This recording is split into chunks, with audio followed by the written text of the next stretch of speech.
Монгол Ардын намын мөрийн хөтөлбөрт эмч хүн жаргалын ээж гэдэг хөтөлбөр хэрэгжүүлнэ гэж. Эмч болон эмнэлгийн ажилчдын цалин хөлсийг нэмэгдүүлнэ гэж заасан. Одоо энэ эмч эмнэлгийн ажилчид ажил хаял зарлах тухай яриад байгаа. Энэ ямар учиртай юм бэ?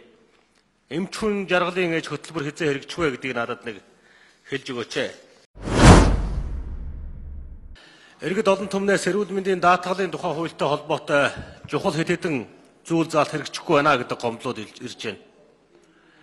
Нэгдүгээрт эрүүл мэндийн даатгалын тухай хууль заасан гэр бүлийн гишүүд даатгалаа өөр хоорондоо жилд нэг удаа шилжүүлэн тооцоолох.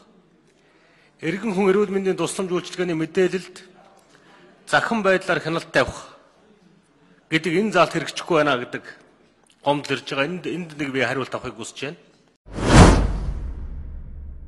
Монгол Ардын намын мөрийн хөтөлбөртэй холбоотой эрүүл мэндийн салбарын хөрөнгө оруулалтыг төсвийг 2 дахин нэмэгдүүлнэ гэдэг Монгол Ардын намын мөрийн хөтөлбөр байгаа.